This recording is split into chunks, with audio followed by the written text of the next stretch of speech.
Greetings. It's been about 3 weeks since we sat down with Deb Maybury and talked about the stock market, talked about the psychology of investing and looking for a diversified portfolio under very uncertain and volatile times.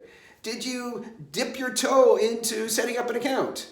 Well, some of us were active over the last month. Some of us still been thinking. One of the thinking. Do you grow rich or do you think and you grow old? Something to consider. Hopefully some of you took some action.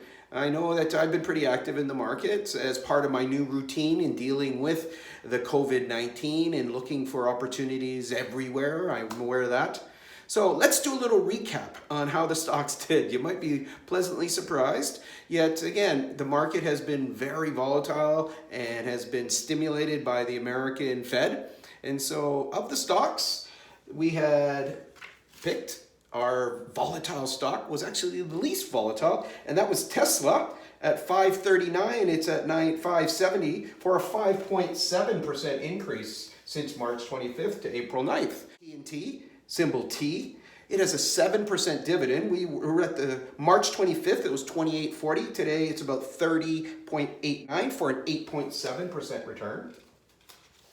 The next one we had picked was Amazon, given their distribution, and they are really creaming it right now. I'll tell you right now, their market penetration of all of the retail that's going on is just continuing to grow. It was at 1885.84 in March 25th. Today it's 2044.45. It's been up 8.4% in the last 3 weeks.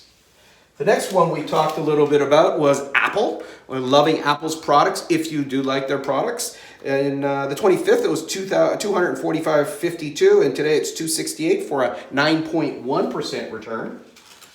And then we also talked about Google, given Google's strength, and their stock at the time was $1,102.49. Today it's $1,209 for a 9.6% return. And then the financials, which today they had a nice breakout day. The stimulus package, the Fed has been pumping money, and JP Morgan has gone from $91.73 to over $103 today. It still has a dividend of 3.82%, and it's up 12.2% in the last 3 weeks. The big surprise, though, can you think of a stock that might have went up the most? It's one we talked about. What do you think it is? Boom, boom, boom, boom, boom. The number one performing stock of the ones that we talked about was American Barrick. Yes, gold. Gold had a breakout today, in fact. On March 25th, it was 27.30, and today it went over 31.26 for a 14.5% return.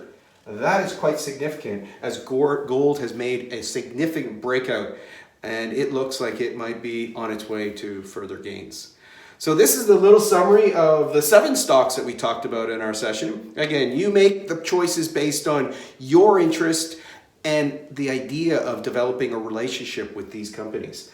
I don't own them all, yet I do have relationships with a number of them that allows me to buy a little when it goes down and sell a little when it goes up. So I've been active in the last couple of weeks as I'm looking for increased market wisdom, increased market participation, and enjoying the financial fitness that we talked about in the podcast with Deb. So wishing you the very best, and if you'd like some more information, follow me on YouTube at CONTINUALSHIFT. We'll be looking at ways that can shift our financial fitness, our health and vitality, and our healing and harmony. So if you like this, subscribe, like, add a comment, add a question, and we'll be able to get back to you in the days and weeks ahead. Wishing you the very best from Dave Rogers in Canada.